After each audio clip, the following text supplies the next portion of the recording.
Good day, my dear grade 2 learners of SDO Kawayan City.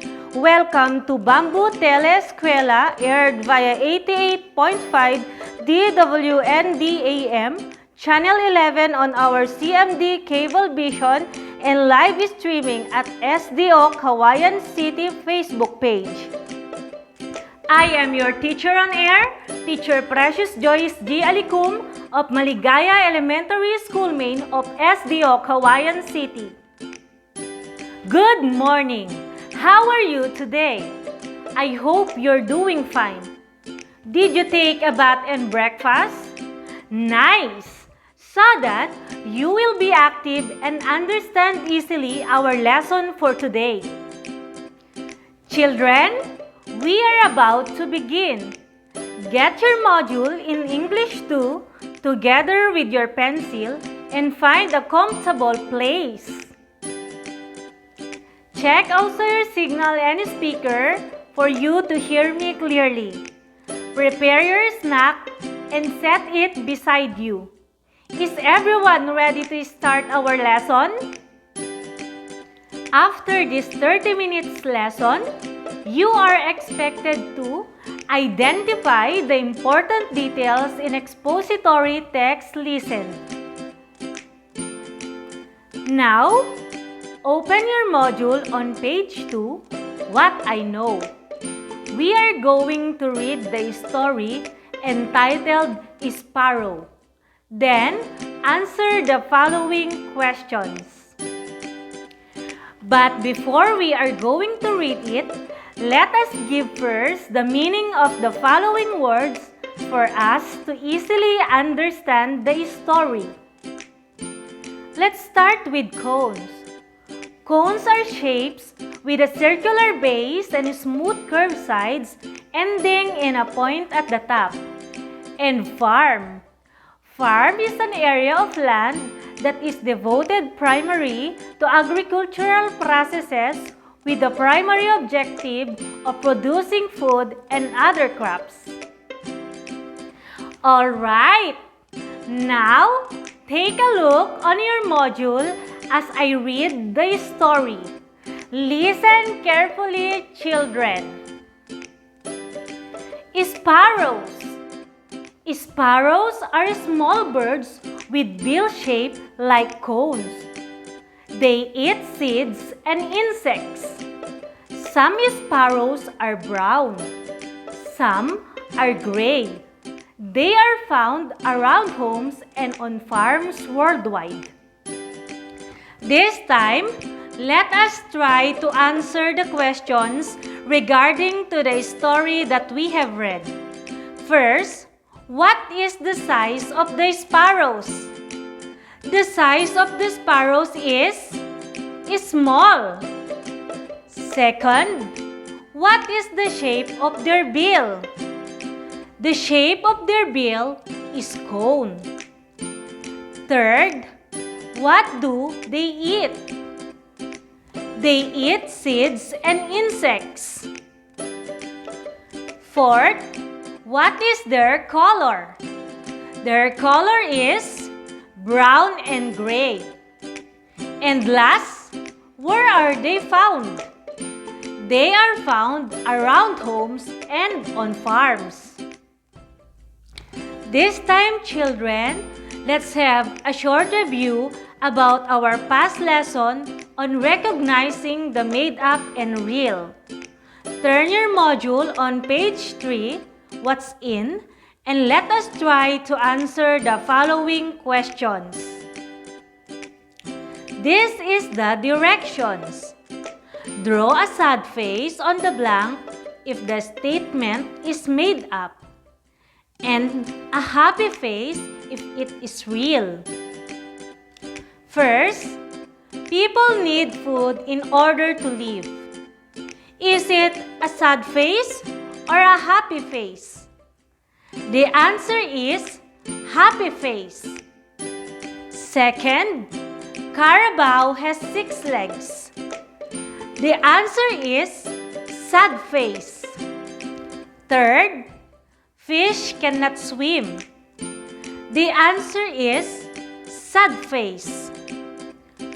Fourth, farmers plant fruits and vegetables. The answer is happy face. And last, we can see birds in the rice field. The answer is happy face. Alright, it seems that you fully understand your past lesson. Let's move on. Do you have a best friend? What can you say about your best friend? Why do you like him? Does your best friend help you when you need him? Do you know that farmers also have best friend? Let us know who and what kind of best friend they have. So, listen to the story about the scarecrow. But first, let's have a vocabulary words. First, scarecrow. Scarecrow is an object usually suggesting a human figure that is set up to frighten birds away from crops. Second, fields. Field is an area of open land, especially one planted with crops or pasture, typically bounded by fences or hedges. And last, sparrow. Sparrow is a small old world bird related to the weaver birds, typically with brown and gray plumage. Now, turn your module on page 4, What's New, and let us read the story entitled Scarecrow. Scarecrow by Sarah G. Cabegin. Farmers have been making scarecrows for more than 3,000 years. A scarecrow or hayman is a trap.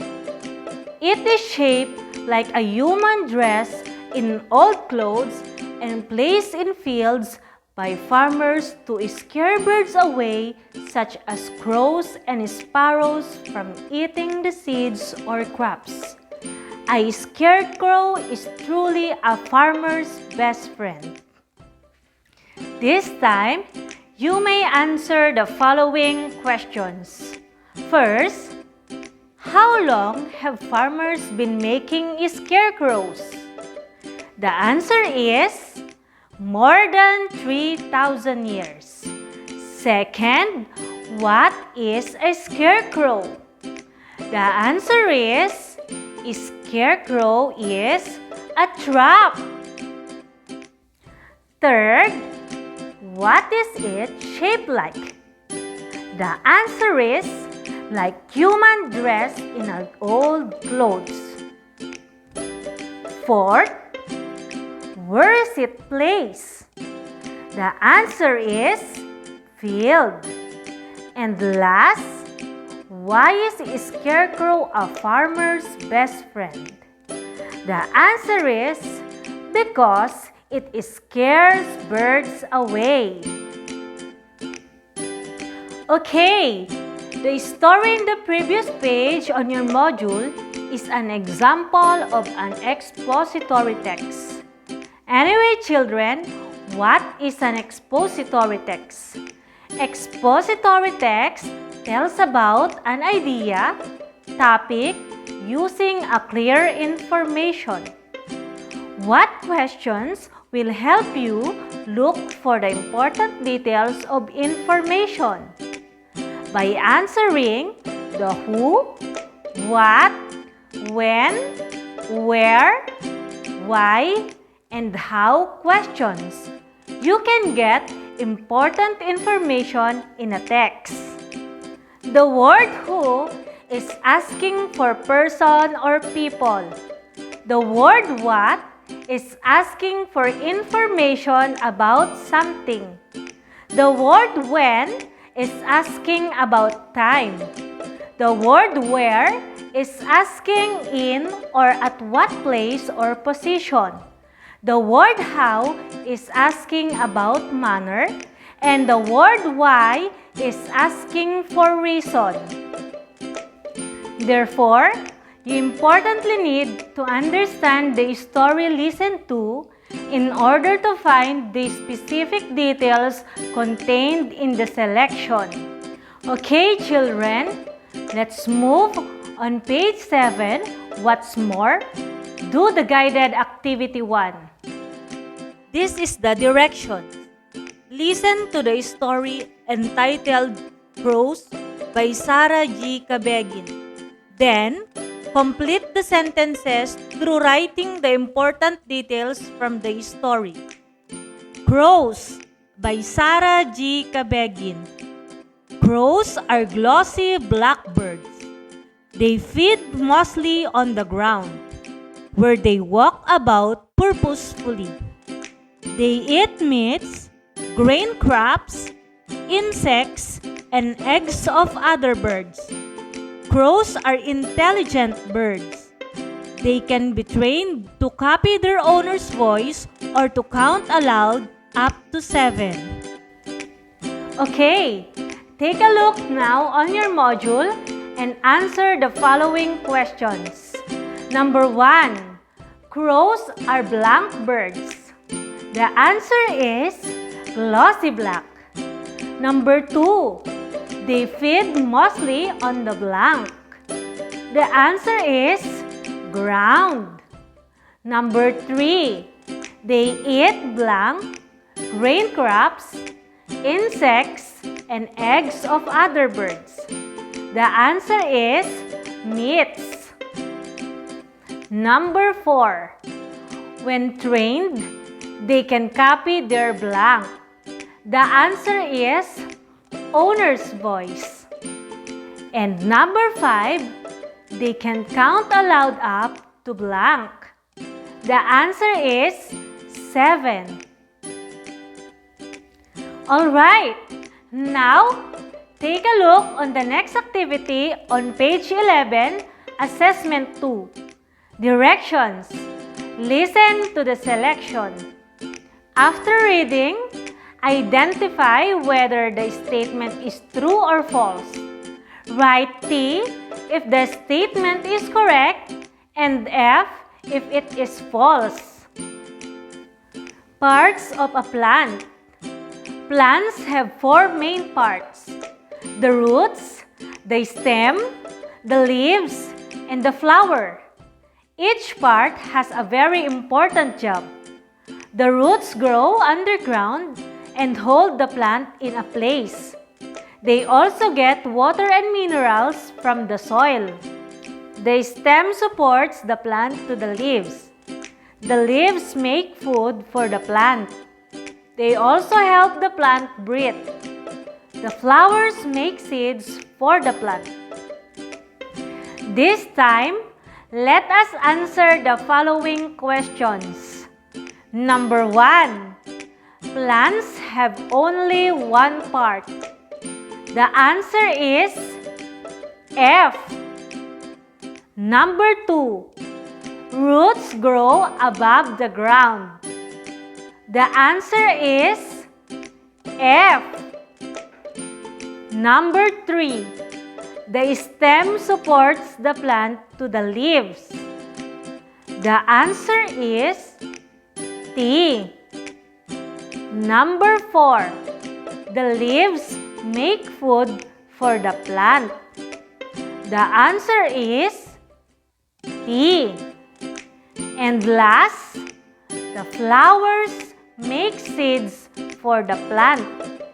The answer is T. Now, let's have another story to read to measure your knowledge. How well did you understand our lesson? Be ready to listen, children. Turn your module on page 14, Independent Activity 2. Directions. Listen to the story. Then, answer the following questions. Trees. Trees are tall plants. They are very important to Earth. Trees help clean the air. They give off gas called oxygen. People and animals need oxygen to breathe. Many animals make their home in a tree.